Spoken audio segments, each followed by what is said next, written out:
What's up, beautiful people? Today in this video, we are going to walk you through the steps of writing both the LEQ or the DBQ for any of your AP History classes. Now, first piece of advice is going to seem pretty obvious, but it's also very important. And step one is this: you read the prompt. What is it saying? What is it asking? What historical thinking skill is it assessing? And for this video and series of videos, we're going to take a look at this prompt in detail. This is the question we're going to use. And if you take a look at it, you could tell it's a comparison question. Before we go any further, fun fact for you folks on the internet, you might be wondering, why in the heck am I telling you to read the question? You are an advanced placement student. Obviously, you know you need to read the question, but you might not actually know that AP does not stand for advanced placement. It stands for answer the prompt. And what a lot of students do, a big mistake a lot of students do, is they don't read the prompt correctly. So when I say read the prompt, I mean read the question, understand it, read it twice if necessary, and as you're reading it, mark every part of the question that you need to answer. Break this bad boy down. So let's take a look at the prompt we're going to be using. And so if you take a look at this prompt, it says compare and contrast the development of the New England and the Chesapeake colonial regions. So as already mentioned, this is a comparison historical thinking skills type question, and you need to know, what are they asking you? Is this an evaluate the extent? Is this causation, continuity, and change over time? Know what they are asking. So for this particular question, they want you to describe and explain the historical similarities and or differences between the New England and Chesapeake colonial regions. Now, that ain't it, fam. There's more. This is AP. The second part of the question is analyze the reasons that by 1700 the regions had evolved into two distinct societies. So that's why it's really important you read the prompt carefully, because you need to answer all parts of the question. So the second part of this question, you need to address why the New England and the Chesapeake regions developed into two distinct societies. Now, once you figure out what the prompt is asking, you want to start thinking about how you're going to organize your thoughts. Sometimes it's simple. They'll give you categories, analyze the social, religious, economic, political changes of a time period. And this one kind of, gives you some idea. You want to describe and explain the similarities between the two regions and also the differences. So perhaps you're going to kind of put the information that you start thinking about into these two buckets or these two areas that you're going to explore. But it's important to remember that's not all you're doing. You're also, throughout your essay, going to need to examine the reasons why they evolved into these two distinct societies. The next step is you need to note the time frame. This is super important. What is the time frame the question is asking you about? And so for this particular question, it says by 1700. So any information that you use to defend your thesis must take place before 1700. Anything after that won't count. So if you talk about the French and Indian War, which I don't know why you would, the First Great Awakening, none of that is going to get you any points for this particular essay. And usually they'll give you like a date range. And so they don't in this one. They say by 1700, so you don't want to go past that date.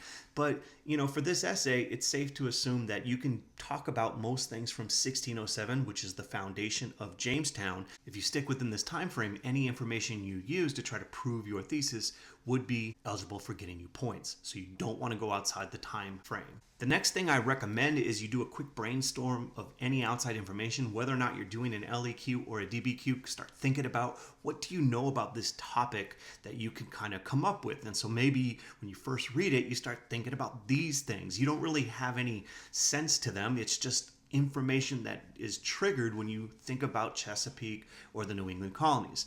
Now, you don't want to take too long on this, but with the quickness, jot down anything that you may think is relevant.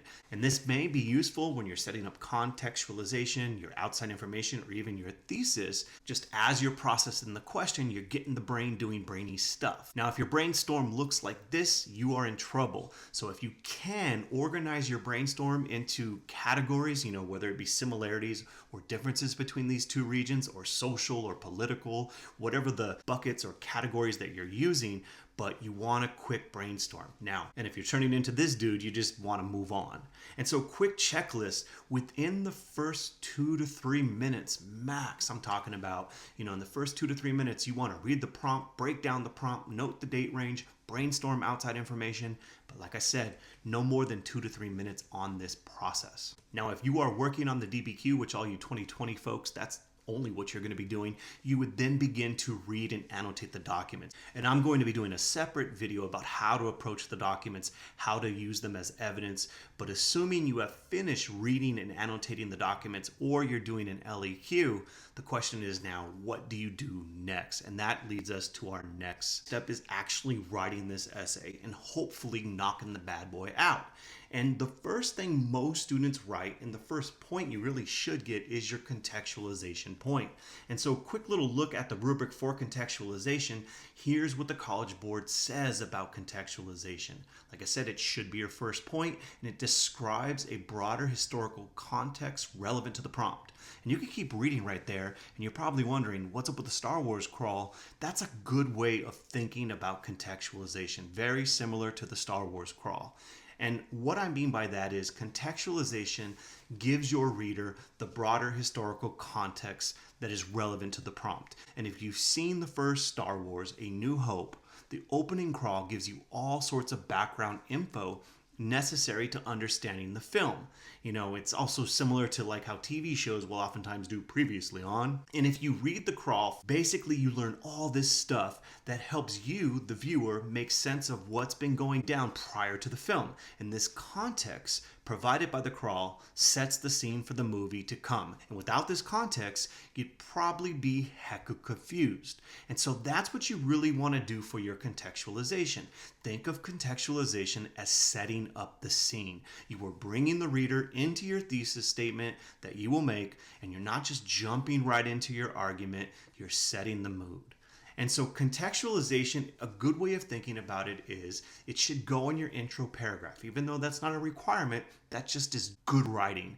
And you should think of it like this. You're starting broad to get the reader to your thesis, and contextualization should be around 3 to 4 sentences that connect to the broader events related to the prompt and your argument. Now, this can't be super vague. You need to provide at least, and probably more, at least 2 specific examples, historical details that help the reader understand the time frame that's relevant to the prompt, and you bring it into your thesis statement. What it is not just vague sentences that lack any specifics. You know, you can't be super vague about the time period. You can't just say tensions were increasing, things were really bad, people united. That's not helpful, and it's not going to get you any points. You need to offer the reader some details. You know, likewise, contextualization should not be super detailed information that does not connect to the prompt. The information that you give needs to be meaningful to the prompt. So a lot of stuff happened before the prompt time period that we're looking at in this particular video, 1700, but you're not going to get into a whole bunch of stuff about Columbus and, you know, his colonization and the Columbian Exchange.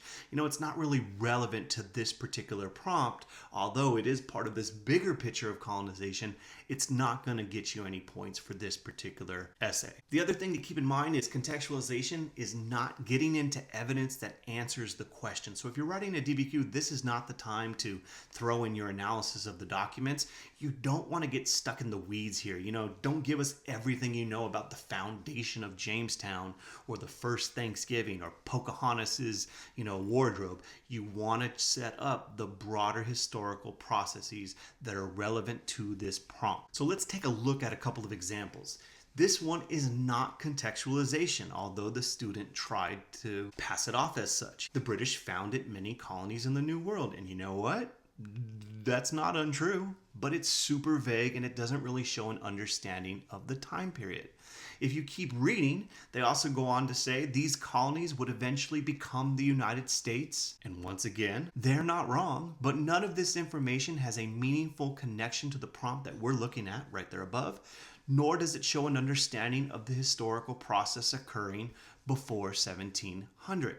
And so without those things, you don't get points. They also go on to say that these regions would unite to fight the British in the American Revolution. That's correct, but not relevant for this prompt. And the next part that they have is, and they were established, the colonies were established for different reasons and by different groups of people. Now, here they're actually starting to answer the question that was asked, But once again, they don't really discuss the historical process occurring prior to 1700. You gotta have some events, some people, some moments to demonstrate you understand the big picture, and this particular attempt fails miserably. So what's an example of contextualization that actually gets the points? Here is one for you. England sought to compete with Spain and France for colonies in North America. While Spain was the first with the settlement of St. Augustine, England would soon join the race for colonies with the establishment of Jamestown and Plymouth. Since colonization proved expensive, both colonies would be paid for by the establishment of joint stock companies. Now, this particular attempt does demonstrate an understanding of the big picture prior to 1700, and it does directly have relevance to the prompt. They provide way more than two specific historical details, and they do a really good job at kind of setting this essay up. Let's take a look at another one. England's colonization of North America began with the first permanent English settlement at Jamestown. To encourage colonization, England offered charters in the New World to prospective settlers, and various joint stock companies were set up to help finance the high price of setting up a colony. As the mother country, England pursued colonization in an attempt to enrich the country as part of the economic theory of mercantilism. Once again, this particular example does way more than you actually need to. They have way more than two specific examples. They do connect the events to the broader time period, and both of these would get the point without a doubt. Both of these are examples of contextualization championship responses. So in your introductory paragraph, you should be able to get 2 points, because after you write your contextualization, you should present your thesis. And if you take a look at the rubric, a thesis that gets the point responds to the prompt with a historically defensible, say it with me folks, historically defensible thesis or claim that establishes a line of reasoning. So you need to do those two things. And so quick little check, a thesis that gets the point must directly answer all parts of the question. It must be historically defensible. You know, you can use the language of the question in your thesis, but you must take a position. And you also must have a line of reasoning. You can call these your subclaims, the buckets that you put your information in. This will become your topic sentences for your body paragraphs. So you're organizing your information and you're having something that you're going to defend. Now, a thesis can't just restate the prompt. You can't just reword the prompt. Obviously, you need to take a position, and if you don't have a line of reasoning, you will not get the points. So if we're thinking about that prompt we've been talking about, here's one attempt at a thesis. It says, before 1700, the New England and Chesapeake colonies developed differently in each region. Once again, they're not wrong, but they're just kind of restating the prompt. They're not taking a position, and they definitely do not have a line of reasoning. So no point there. Another attempt, there were many similarities and differences between the Chesapeake and New England colonies. This, once again, does not get a point because it doesn't do what it needs to do. Here's a third one. Before 1700, the New England and Chesapeake colonies developed differently in each region. The New England colonies were tight-knit religious communities, and the Chesapeake colonies were created for profit.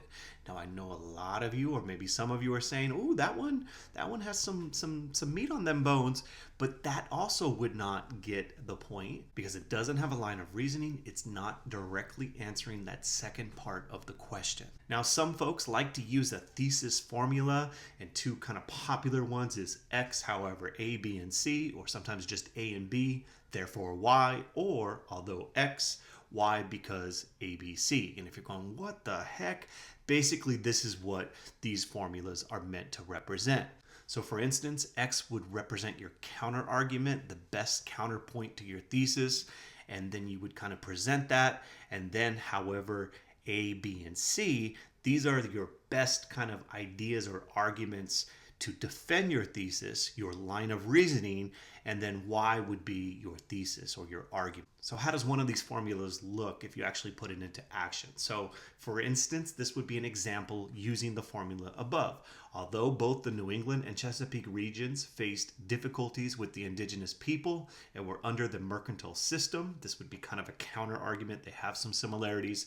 The motives for colonization, the characteristics of the colonist, and the geography of the region contributed to the New England area evolving into tight-knit religious community, and the Chesapeake region into a cash crop reliant society with numerous economic and racial tensions. So here you see the line of reasoning represented by A, B, and C. Once again, it could maybe just be two things, but this particular person wrote three, and then Y being the argument. This would be an example of a thesis statement that would not only get the point, but also presents that counter argument, which can help you get the complexity point later on, and we'll get into that in the next video. Now, chances are, under stress, a lot of you folks are going to abandon this formula, this type of thinking, and all of your writing skills are going to collapse faster than France did during World War II. But if you want to try something like that, here's kind of a model that many people have used with success. On the other hand, you don't have to be a great writer to get the thesis point or to do well on the DBQ. All of these, and you can hit pause if you want to read them, are examples of thesis statements responding to the question that we've been looking at. All of them got the full point. And so grammar, punctuation, errors don't necessarily count against you. And all of these thesis statements, some of them have more than one sentence, some of them have grammatical errors, they don't follow a formula. They all got the point because they do what a good thesis statement does. They directly answer all parts of the question, they're historically defensible, and they have a line of reasoning. It doesn't need to look pretty, but you can get it done. And that's why it's so important that you get those 2 points in your introductory paragraph where you knock out your contextualization, you have a really solid thesis that also has a counter argument embedded in it, so you're set up for getting the complexity point a little bit later, and having a great intro paragraph really sets you up for success throughout the rest of your essay. Now, regardless of formulas in writing, I can't stress this enough, knowing your content is so important. You can't defend or have an argument if you don't know the history. So that's why at 8pushexplain.com we got all sorts of videos that break down the key concepts and the content in a way that hopefully will make it easier for you on your exam. Thank you for watching. Have a beautiful day. Peace.